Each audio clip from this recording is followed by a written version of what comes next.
창세기 2장 1절에서 3절 우리 함께 합독하겠습니다. 시작. 천지와 만물이 다 이루어지니라. 하나님이 그가 하시던 일을 일곱째 날에 마치시니 그가 하시던 모든 일을 그치고 일곱째 날에 안식하시니라. 하나님이 그 일곱째 날을 복되게 하사 거룩하게 하셨으니 이는 하나님이 그 창조하시며 만드시던 모든 일을 마치시고 그날에 안식하셨음이니라. 아멘. 창세기 강해 겸 성경 공부 7번째 시간입니다. 드디어 1장이 다 끝났고요. 이제 2장 1절에서 3절로 들어갑니다. 오늘은 안식일에 관한 부분입니다. 우선 안식일의 내용에 들어가기 전에 1번 문제를 먼저 보십시오. 1번 문제를 보면 창세기 1장을 잘 보면 하나님, 엘로힘이라고 성경은 히브리어 성경에 엘로힘이라고 되어 있고 영어 성경으로는 갓이라고 되어 있습니다. 하나님이라고 표현하고 있고 2장 4절 이후를 보면 우리 읽진 않는데 2장 4절 이후를 보면 여호와 하나님, 야훼 엘로힘이라고 히브리 말로는 되어 있고요. 영어로는 로드라고 되어 있습니다. 라고 표현하고 있어요. 근데 이 두 장의 표현이 틀린 이유를 여러분 한번 이제 생각해 봐야 되는 건데 무슨 얘기냐면 창세기 1장 1절부터 2장 3절까지는요, 그냥 하나님이라고만 표현합니다. 하나님이, 태초에 하나님이 천지를 창조하시니라, 하나님이 빛을 낮이라 부르시고, 하나님이 이루시되, 하나님이 궁창을 만드사. 다 하나님이에요. 근데 2장 4절부터 보면 이제 하나님이라는 그 하나님만 쓰는 것이 아니라 항상 여호와 하나님이를 붙여서 쓰고 있어요. 그 뒤에는 다 그래요. 그 뒤부터는 다 여호와 하나님입니다. 예. 그러니까 엘로힘과 야훼 엘로힘, 갓과 로드가 정확하게 구분이 돼서 지금 사용되어지고 있다는 거예요. 왜 성경이 처음부터 일관적으로 엘로힘과 야훼 엘로힘, 여호와와 여호와 하나님을 동일하게 쓰든지 아니면 뭐 계속 반복적으로 섞어서 쓰든지 그러지 않고 왜 2장 3절까지만 하나님이라는 표현을 쓰고 2장 4절 이후부터는 왜 그 창조의 사건이 다 마친 이후에 다시 이제 더 자세하게 설명이 들어가는 그때부터는 야훼 엘로힘, 여호와 하나님이라고 표현하고 있을까요? 여러분 그게 왜 그랬을까요? 이게 오늘 질문입니다. 여러분들은 왜 그렇게 성경 저자가 기록을 한 것 같습니까? 아무 생각 없이 그냥 되어지는 대로 썼을까요? 분명히 그건 아닐 거예요. 뭔가 의도와 이유가 있을 겁니다. 여러분 그 이유를 잘 아셔야 되는데 이것이 뭐냐면 히브리어의 엘로힘이라는 말은 우리나라 말로 따지면 그냥 신이란 말이에요. 어느 신이든 그냥 신이에요. 신. 그렇죠? 불교에서는 어쨌든 부처를 신처럼 여기고 있고 마호메트는 알라를 신으로 여기고 있고 몰몬에서는 예수 그리스도보다 더 높은 위치에 몰몬을 놓고 있고 우리 기독교는 하나님을 신이라고 부릅니다. 이런 일반적인 개념의 신이 엘로힘이란 말이에요. 그런데 분명히 불교에서 믿는 신과 기독교에 믿는 신이 다릅니다. 종교 다원주의자들은 이름만 다른 것이지 궁극적으로 천국에 가보면 다 똑같은 신 아니겠느냐? 각자 종교에 따라서 이름을 다르게 붙이는 것뿐이다. 이렇게 말합니다. 그래서 다른 종교에도 구원이 있다라고 말을 해요. 그러나 그것은 절대 그럴 수가 없습니다. 예, 불교에는 예수 그리스도가 없습니다. 대신 죽어주신 신의 은혜가 없어요. 다 다른 종교는 다 자기가 무엇인가 노력하고 고행을 해서 득도를 하거나 고행을 해서 어떤 경지에 이르러서 구원을 받는 것이지 하나님이신 분이 인간이 돼서 대신 죄를 짊어지고 죽어주신 분이 없다라는 거예요. 그래서 그 차원이 다릅니다. 자, 그러면 그러한 엘로힘, 그냥 하나님이라는, 여기서 말은 그냥 하나님이라는 말은 우리가 생각하는 하나님이라는 이미지가 아니고 그냥 일반적인 신의 개념이에요. 그런데 2장 4절부터는 왜 굳이 여호와 하나님이라고 붙였느냐? 이것은 창세기 1장에서 나눴을 때를 기억을 더듬으셔야 됩니다. 창세기 1장을 할 때 이런 말을 나눴습니다. 이 창세기는 이스라엘이 광야에서 있을 때 모세를 통해서 하나님이 기록하게 하신 거예요. 근데 왜 모세를 통해서 창세기를 기록하게 했느냐? 이스라엘 백성들을 애굽에서 탈출시켜 놓고 보니까 이스라엘 백성이 하나님을 섬긴다고 하는데 그들의 삶 가운데 무슨 습관이 자꾸 떨어지지 않냐면 우상 숭배의 습관이 떨어지지 않는 거예요. 그래서 모세가 호렙산에 올라갔을 때 40일 동안을 안 내려오니까 모세가 죽은 것 아니냐? 아론에게 가서 우리를 인도한 하나님을 만들어줘라. 그래서 만든 게 뭐예요? 금송아지. 그러니까 그들이 자꾸 어떤 형상화된 동물의 신을 갖고서 종교적인 카타르시스를 자꾸 느끼려고 그래요.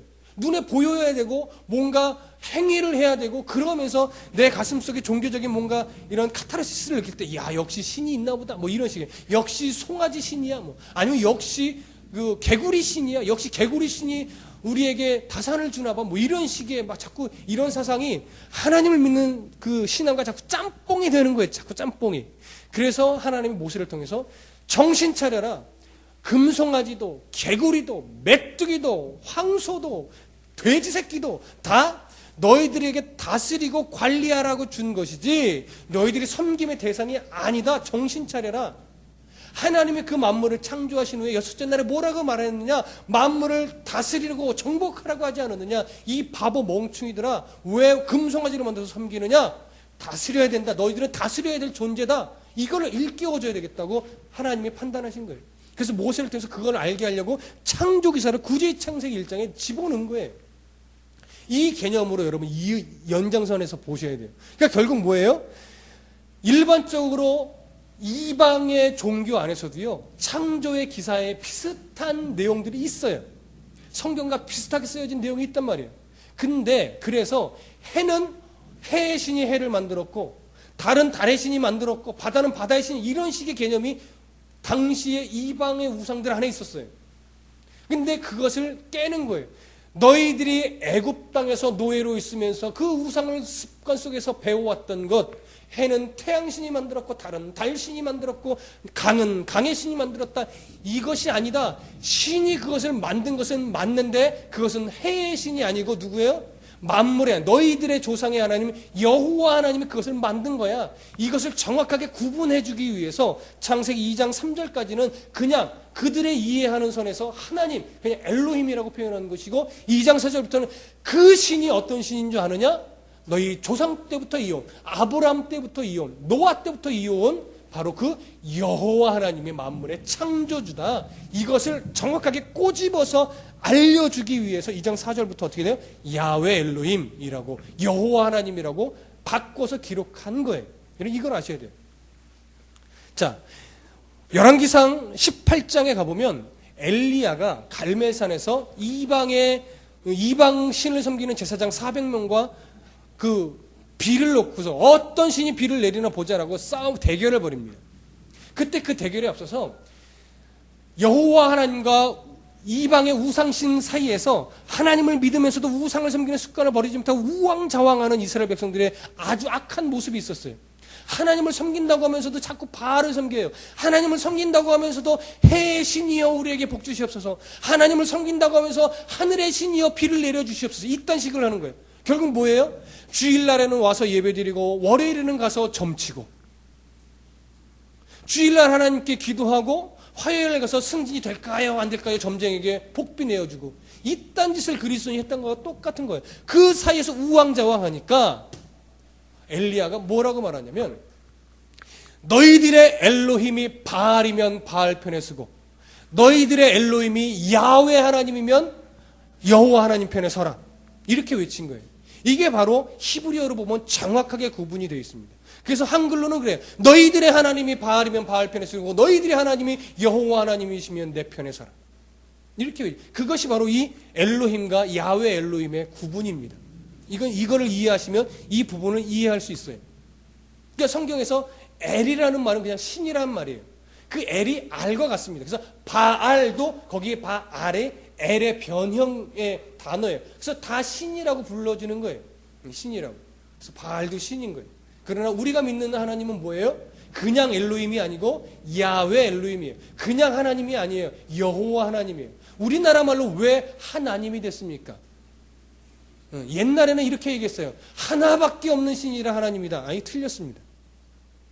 원래 우리나라 사상에서는 신이라는 개념은 하늘림이에요. 우리나라 개념에서는. 토속적으로. 그래서 하늘림 그러던 게 하느님이 됐어요. 근데 하느님을 어디서 써요? 천주교에서 써요. 그러니까 그걸 좀 구분하기 위해서 기독교는 하나님으로 쓰자. 그래서 하늘림, 하느님, 이렇게 해서 뭐 이렇게 막 이렇게 변화되고 변칙돼서 지금은 하나님으로 고정화됐을 뿐이에요. 그러니까 여러분, 하느님 그러면 기독교인들은 좀 알레르기 반응이 있는데 전혀 문제 없습니다. 하늘님이라고 하든지 하느님이라고 하든지 하나님이라고 해도 상관없어요. 그러나 중요한 건 뭐예요? 우리가 말하는 하늘님은 여호와 하늘님이에요. 다시 얘기하면 여호와 하나님이에요. 여호와 하느님 상관없어요. 중요한 건 뭐예요? 야훼, 여호와를 우리는 섬긴다 이거예요. 이것만 인식하고 있으면 하늘님이든 하느님이든 하나님이든 전혀 문제가 되지 않습니다. 자, 그런 의미의 하나님인데 이제 그래서 그들 이게 왔다리 갔다리 하는 어중간한 신앙, 여호와 하나님도 아니고 우상도 아니고 이런 중간에서 머뭇거리고 있는데 너희들이 언제까지 머뭇거릴 거냐? 너희들의 신이 바알이면 아예 글로 가버려라. 너희들의 신이 여호와 하나님은 빨리 내 편에 서라. 이렇게 엘리야가 외쳤던 거예요. 그때 그들이 머뭇거렸습니다. 선택하지 못했어요. 그래서 어떻게 기도하면서 400명의 바알을 섬기는 제사장들이 자기의 제단을 쌓고 바알에게 기도를 해. 비를 내려달라고 꿈쩍도 안 합니다. 근데 엘리야가 하나님 앞에 제단을 쌓고 그 주위에 물을 다 부어요. 제단에 불을 붓고 고랑을 파서 거기에 물을 내면서 불이 잘 붙기 어렵게 오히려 더 만들어요. 근데 하나님께서 어떻게 해요? 불을 내려서 엘리야의 제단을 성령의 불로 태워버립니다. 그러면서 진짜 신이 여호와 하나님을 그 갈멜산 제단에서 증거를 보여줘요. 그러고서 이 엘리야가 자신들의 백성들을 시켜서 바알을 섬기던 400명의 제사장을 다 죽여버립니다. 이것이 바로 여호와 하나님이에요. 그러니까 여러분, 이 얘기는 뭐냐면 우리들의 신앙이 여호와 하나님을 부인하지 않는 것만으로는 안 된다 이거예요. 하나님 앞에 예배의 자리로 나와서 하나님을 만나야 되고, 기도의 자리에 나와서 하나님과 교제가 있어야 되고, 하나님을 찬양하면서 하나님께 영광을 높여드리는 적극적인 신앙의 자세로 나와야지, 하나님도 아니고 세상도 아니고 머뭇거리는 이 신앙은 하나님이 기뻐하시지 않는다는 거예요. 그래서 바알이 오늘 엘리야도 그렇고 오늘 이 창세기 2장에서 야훼 엘로힘이라고 하는 것을 우리가 꼭 느끼게 되는 것은 뭐냐면 머뭇거리는 신앙에서 제발 좀 탈피하라는 거예요. 적극적인 신앙의 자세로 나와야 돼요. 내가 노력해야 되는 거예요. 그러나 내가 노력만 갖고 안 되죠. 노력하는 그 심령 안에, 사모하며 노력하는 그 심령 안에 하나님이 함께 하셔서 어떻게 돼요? 또 끌어주시는 거예요. 이것이 유기적으로 맞물릴 때 우리들의 신앙이 온전한 회복이 일어납니다. 살아있는 신앙이 되는 거예요. 여러분, 언제까지 신앙이 머뭇거리실 겁니까? 적극적인 하나님의 은혜 아래로 나아오십시오. 물질, 명예, 출세, 자녀, 지식 이런 것들과 하나님 사이에서 머뭇거리지 마십시오. 하나님이 1순위입니다. 하나님이 우선순위예요. 하나님 앞에 인생의 소망을 발견할 때 그 뒤에 모든 것은 하나님의 뜻 안에서 다 따라오는 거지, 그것을 따라가면 안 되는 거예요. 하나님을 믿을 때 따라오는 거예요. 여러분, 이 믿음을 꼭 지켜가십시오. 자, 2번 문제를 보십시오. 창세기 2장 1절에서 3절의 내용에 기록되어 있는 것처럼 이제 하나님께서 안식일을 만드신 이유가 무엇인지를 묻고 있습니다. 자, 하나님은 6일 동안 창조 사역을 하시고 7째 날에는 쉬셨다고 말하고 있습니다. 그러면 6째 날까지 일하고 7째 날 쉬셨다면 8번째 날은 뭐 하셨을까요? 하나님이 또 일하셨을까요? 이렇게 생각하는 게 무슨 개념이냐면 안식이라는 개념을 휴식이라는 개념으로 이해하기 때문에 그렇게 생각하는 겁니다. 하나님께서 6일 동안 일하시고 7일째 날을 쉬셨다는 것은 일하고 수고했으니까 7일째는 쉬자 이런 개념이 아니에요. 6일 동안의 하나님의 창조 사역이 이제 더 이상 손댈 것 없이 완벽했다라는 거예요. 완벽하니까 7일째 날은 어떻게 돼요? 그것을 기념해서 우리 하나님이 이제 기뻐하셨다는 거예요. 그 6일 동안 창조해 놓은 창조물을 바라보시면서 하나님이 흡족해 하시면서 야, 완벽하다, 야, 복되다, 내가 만든 만물, 동물들, 그리고 그것을 다스릴 사람을 만들어 놓고 보니까 참 완벽하고 복돼서 하나님이 기뻐하셨다라는 거예요. 그러니까 이 안식은 뭐예요? 하나님이 기뻐하신 날입니다. 만물을 바라보면서 하나님이 즐거워하신 날이에요. 흐뭇하게 만물을 돌아보시면서 그 창조물들을 보시고 흡족해 하신 날이에요. 그래서 여러분, 출애굽기 20장 8절에서 11절을 보면 하나님께 천지를 만드시고 이 안식하신 이 날 이스라엘 백성들이 아예 이것을 계명으로 적어서 안식을 기억하여 거룩하게 지키라고 말하고 있어요. 그런데 오늘날 그리스도인들은 자꾸 이 안식일을 휴식의 개념으로만 이해합니다. 육체적인 휴식이 없다는 것은 아니에요.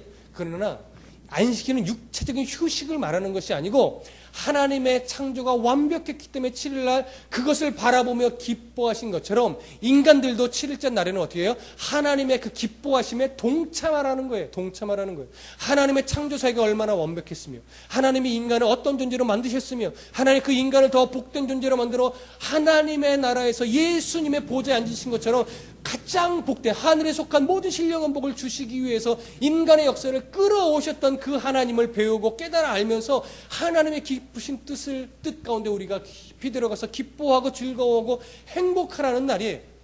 안식일은 봉사하는 날이 아닙니다. 봉사하는 날이 아니에요. 하나님을 섬기며 하나님으로 기뻐하는 날이죠. 그 하나님이 기뻐서 때로는 봉사도 하는 것이지 봉사하기가 힘들어서 주일날 예배도 잘 못 드려. 봉사하기 힘드니까 지쳐서 예배도 귀에 안 들어. 그러면 빨리 봉사 내려놔야 돼요. 차라리 교회에서 점심 식사 안 하고 나가서 사 먹는 게 나아요. 그럴 때는. 안식일날 사 먹으면 안 된다고요? 괜찮아요. 예배에 집중하기 위해서라면 사 먹어도 돼요.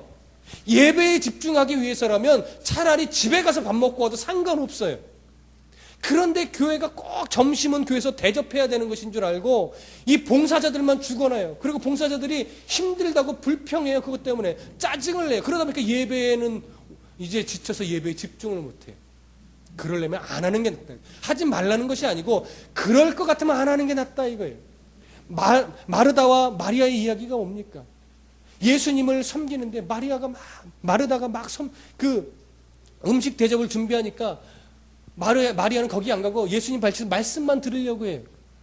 그때 뭐예요? 마르다가 짜증을 냈어요. 예수님, 마리아가 나한테 좀 와서 내 일을 좀 돕게 해주십시오. 여러분 이 얘기는요. 마르다는 칭찬하지 않고 마리아를 칭찬했다 이런 이야기가 아니에요. 마리아도 잘한 거는 아니죠.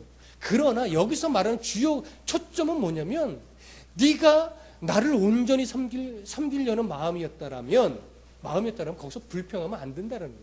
즐겁게 예수님을 내 집에 오신 것으로 인해 내가 기뻐서 준비하는 거예요. 그래서 드리고 그 발치에 또 앉아서 말씀을 들으면 돼요. 근데 마르다의 안에는 뭐가 있어서 이미 불평이 생겨났던 거예요. 이것은 마리아를 신앙은요. 그래서 균형감이 있어야 돼요. 균형감. 나는 그런 봉사하는 사람 아니야. 나는 말씀만 들을 거야. 이것은 정말 자기 잘난 맛의 신앙. 자기 혼자 거룩한 척하는 거죠. 일할 때는 일할 줄 알아야 돼요. 말씀 앞에 무릎 꿇을 때는 말씀 앞에 아주 경건히 무릎 꿇을 줄 알아야 돼요. 이 마르다와 마리아에는요. 균형 있는 신앙을 사실 얘기한 게 더 큽니다. 마리아는 칭찬하고 마르다는 칭찬한 게 아니 마리아는 책망한 거를 그렇게만 보면 신앙이 편협적으로 흘러갑니다. 무슨 이야기인지 아시겠죠? 자, 그런 것처럼 안식일도 예배만 드려야 된다, 봉사만 해야 된다, 뭐 쉬어야 된다 이런 식의 개념이 아니라 하나님의 은혜 속에서 만물을 창조하시고 인간의 역사를 하나님의 주권에서 가장 완벽하게 끌어가시는 하나님의 그 기쁨에 내가 동참하는 날이라는 거예요. 무엇을 하든지, 그래서 안식일은 무엇을 하든지 하나님의 기쁨에 동참하는 자세로 봉사하고 예배드리고 찬양하고 기도하고 모든 것이 그렇게 이루어져야 되는 거예요. 그래서 우선순위가 뭐라고요? 하나님으로 인해서 기뻐하는 것. 이게 안식인 거예요. 오늘 새벽에도 그런 얘기를 했지만 가나안 땅에 들어갔던 이스라엘 백성들 여호수아와 함께 가나안 땅에서 아직 완벽한 정복은 안 됐지만 가나안 땅의 군사들과 왕들을 다 죽이고 나서 이제 안식을 주셨다고 말합니다. 그러나 아직 사사시대를 통해서 각 남아있던 가나안 땅의 그 거민들을 다 죽이게 되는 일이 남아있음에도 불구하고 하나님이 안식을 주셨대요. 사실 원래 정식적으로 안식을 주셨다고 하면 그 전쟁이 다 끝나고 거민들을 다 쫓아내고 죽인 후가 안식인데 그 단계가 아직 남았음에도 불구하고 안식을 줬다라고 말해요. 그것이 뭐예요? 하나님이 함께 하시는 안식을 그들이 누려야 된다는 얘기예요.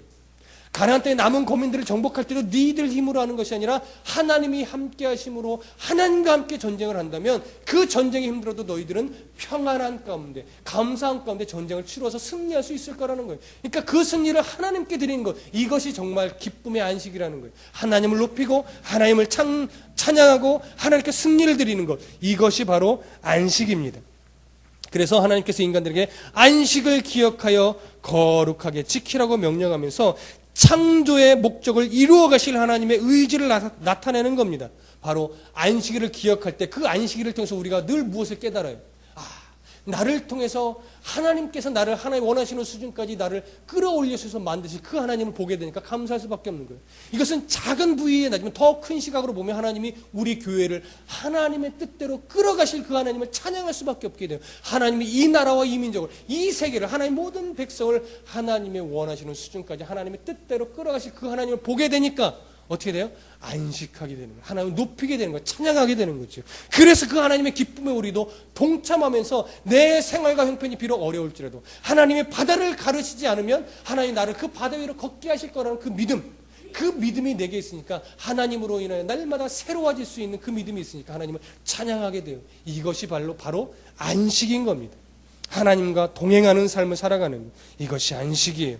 오늘도 예수님이 문 밖에서 두드리십니다. 내가 너와 함께 살고 싶다. 내가 너와 함께 더불어 먹고 싶다. 요한계시록 3장에 보면 볼지어다 내가 문 밖에서 두드리노니 누구든지 문을 열면 내가 그에게로 들어가서 함께 먹고 함께 마시리라. 이것은 예수 믿는 자들에게 하는 겁니다. 예수 믿어 설교한다고 하는 목사들 가운데 예수님이 없는 사람이 많고, 장로라고 하면서도 예수님 없이 장로의 직을 수행하는 사람 없고, 헌금한다고 하면서도 예수님 없이 헌금하고, 찬양하고 연주하고 찬양을 인도한다고 하면서도 예수님 없이 찬양하고 봉사하는 사람이 수없이 많습니다. 그들에게 예수님 지금도 문을 해서 두드리는 거예요. 야 누구 목사야, 야 누구 장로야, 야 누구 지휘자야, 누구 반주자야, 제발 좀 네가 찬양하고 네가 설교하고 네가 교회를 위해서 봉사한다고 하는데 네 안에 내가 없구나. 제발 내가 문을 두드리니 마음의 문 좀 열어줘라. 네가 나를 주인으로 삼고 설교 좀 해라. 네가 나를 주인으로 삼고 봉사 좀 해라. 네가 나를 주인으로 삼고 헌금 좀 하고, 네가 나를 주인으로 삼고 찬양을 좀 해라. 왜 나 없는 예배, 나 없는 헌금, 나 없는 설교를 하고 있느냐, 이 얘기를 하는 거예요. 그러니까 볼지어다, 이 얘기는요, 예수 믿지 않는 사람들에게 하는 것이 아니고 예수 믿는다고 하지만 하나님 없이 신앙생활하는 그런 성도들에게 하는 외침입니다. 여러분, 예수님과 함께 동행하는 안식, 예수님과 함께 예배하는 안식일이 되어야 됩니다. 하나님을 높이는 안식일이 되어요. 하나님을 예배하는 그 예배가 되어야 돼요. 이것이 바로 예배가 예배되게 하고 교회가 교회되게 하는 일입니다. 그러한 하나님과 함께 예배하는 성도가 되시기를 간절히 소원합니다. 3번 문제를 보십시오. 창세기 2장 1절에 3절의 내용에 기록되어 있는 것처럼 만약에 하나님께서 안식일을 만들어 놓으시지 않으셨다라면 이스라엘 백성들은 어떤 모습이었을까요? 어찌 보면 참 간단한 대답을 할 수 있습니다. 만약 안식일을 만들어 놓지 않으셨다면 우리는 모든 것이 하나님께서 만드신 창조물이다. 우리는 그것을 경배해야 되는 것이 아니고 그것을 다스려야 되는 존재다. 이것을 까맣게 잊어버리고 지금도 이 나무를 섬기고, 지금도 저 태양을 섬기고, 지금도 쥐를 섬기고 고양이를 섬기고 있을 거예요. 이것이 인간의 본성이고 죄악성이고 종교성입니다. 이것을 잊지 않게 하려고 하나님이 안식일을 만들어 놓으신 거예요. 그 안식일을 기억하여 창조주 하나님을 기억하게 만들어 놓으셨기 때문에 아직까지도 하나님을 바르게 바라보는 이 시각이 우리 안에 살아있는 거예요. 아직까지도 우리가 안식일을 바르게 지키며 예배할 수 있는 사람이 되었던 거예요. 그것이 없었으면 이미 이 세상은 우상 천지여 우상의 나라가 됐을 거예요. 여러분, 그것을 꼭 아셔야 됩니다. 하나님은 애굽에서 이스라엘 백성들을 탈출시킴으로 노예에서 자유인이 되게 하셨습니다. 노예의 신분을 해방시켜 주셨습니다. 그러면 자유인이 된 이스라엘 백성들에게는 이제 새로운 삶의 원리가 적용되어야 됩니다. 노예로서의 삶의 원리를 이제 던져 버려야 됩니다. 그 첫 번째가 뭡니까? 바로 우리를 자유인으로 만들어주신 하나님의 주권을 날마다 선포하고 그를 기쁨으로 섬기며 살아가야 되는 거예요. 더 이상 애굽이 우리의 주인이 아닙니다. 더 이상 애굽에 섬기던 그 여러 동물의 신들이, 만물의 신들이 주인이 아니에요. 오직 하나님 한 분만이 주인이라는 것을 고백하고 선포하며 살아가야 되는 것이에요. 이것이 바로 안식일을 기억하게 만드는 안식일의 이유입니다. 하나님을 기억하게 만드는 안식일의 이유입니다. 두 번째는 뭐예요? 노예로서의 일을 중단해야 돼요. 그동안은 아무 의미 없이 애굽에서 시키는 대로 일하며 살아왔습니다. 우상을 섬겨야 복받는 줄 알고 살아왔어요. 그러나 이제는 우리를 구원해 주신 하나님을 위해서 일해야 하는 것입니다. 그것이 바로 예배예요. 근데 아직도 노예 근성을 버리지 못하고 TV를 끄는 것이 힘듭니다. 물질을 내려놓기 어렵습니다. 내 자녀가 출세해야 행복한 줄 알아요. 우리 사업이 잘 돼야, 돈을 많이 벌어야 행복한 줄 알아요. 그렇지 않습니다. 안식일은 이 모든 것보다도 우리를 구원하신 하나님이 더욱더 소중하며 이 세상은 내 힘으로 살아가는 것이 아니라 하나님의 은혜로 살아가는 것임을 고백하는 날이 바로 안식일인 것입니다. 그것이 바로 예배인 거예요. 하루의 손해가 아까워서 그 날을 하나님께 드리지 못한다면 우리는 6일 내내 더 믿음으로 살지 못할 거예요. 안식일은 하나님을 위해서, 그리고 다른 사람을 위해서 바치는 날이에요. 아니, 특별히 하나님을 위해서 바치는 날이에요. 하나님을 위해서 주일에 일하는 그 이익 좀 포기할 수 있는 날이 되어야 되는 거예요. 주일쯤 공부 안 해도 되는 날이에요. 여러분, 이것을 아셔야 돼요. 그렇다고 공부 안 해야 되는 건 아니에요. 안 해도 상관없다라는 얘기예요. 그러나 주일날 정말로 믿음을 하나님, 내가 하나님의 쓰임 받기 위해서 인생을 준비합니다. 그럼 예배 온전히 다 드리고 남은 시간 공부해도 상관없어요. 그걸 갖고 너 왜 안식일날 공부하냐, 너 왜 안식일날 일하느냐, 이런 거 이렇게 따져가면 안 됩니다. 주일날 일해야 되는 직장이 있어요. 어떤 직장이요? 주일날 우리 집사람, 사모님 아는 친척 중에 주일날 김밥집을 하시는 분이 있어요. 지금 막 확장했다고 그러더라고요. 근데 그분이 주일날 일하는 건 이유 하나입니다. 주일날 일부 예배 드리는 모든 목회자들이 아침 식사를 못하기 때문에 김밥을 열심히 만들어서 갖다 드려야 된대요. 그러고서 그 문을 닫고 이제 예배를 드리는 거예요. 그게 왜 안식일날 장사하는 거겠습니까? 그런 건 섬기는 거죠. 이런 식으로 일은 해도 상관없다 이거예요. 그렇죠? 아니면 주일날 예배를 온전히 드리고 나머지 시간에 일해서 번 돈을 하나님께 드려버려요. 그러면 되잖아요. 근데 안식일에 예배를 온전히 드리면 손해볼 것 같으니까 그게 막 조바심 나서 일부 예배만 드리고 오후 예배는 안 드리고 막 일하러 가는 거예요. 이런 모습은 잘못됐다는 거예요. 중심이 없어요. 중심이. 하나님을 위한 중심이. 차라리 손해를 감수하고 온전히 예배를 드리는 거, 아니면 온전히 예배 드린 후에 장사해서 그것은 기꺼이 하나님께 아까워하지 말고 하나님께 드리든가. 무슨 말인지 이해되십니까? 중심이 어디냐라는 거예요. 괜히 안식일날 일하느냐 마느냐 뭐 이런 식으로 막 따지고 들어가면 이거 사람 피곤해집니다. 성경에서 말하는 게 그게 아니에요. 안식일은 하나님을 기억하여 하나님 중심으로 하나님께 모든 것을 드리는 것이 기쁨에 겨워 하나님의 기쁨에 내가 동참하는 날이 안식인 거예요. 여러분, 하나님의 날에 인상 쓰지 마시고, 안식일날 교회에 와서 싸우지 마시고, 주일날 네가 잘나니 내가 잘나니 제발 좀 싸우지 마시고, 그냥 차라리 내가 보고 말고 내가 그냥 굳은 일 내가 해버리고 그냥 그러면서 하나님의 기쁨에 내가 참여해야지. 이것도 저것도 아니면 그냥 조용히 다 내려놓고 예배만 드리세요. 그래서 예배를 통해서 내가 회복되면 그때 또 봉사하세요. 여러분들이 봉사 안 한다고 교회 문 닫지 않는단 말이에요. 많은 성도들이 오해하는 게 내가 봉사 안 하면 교회가 문 닫을 것 같고 내가 헌금 안 하면 교회가 문 내릴 것 같고 막 이런 식의 오해를 하고 있어요. 교회는 하나님이 주시는 은혜로 되어지는 겁니다. 그래서 바로 노예로서의 일, 그것을 바르게 버리고 하나님의 영광을 위해서 온전히 드리며 하나님을 기억하고 나를 향한 하나님의 계획을 기억하는 그 날이 안식일이니만큼 이런 안식일을 바르게 기억하여 하나님의 영광을 위해 살아가는 복된 성도가 되시기를 간절히 소원합니다.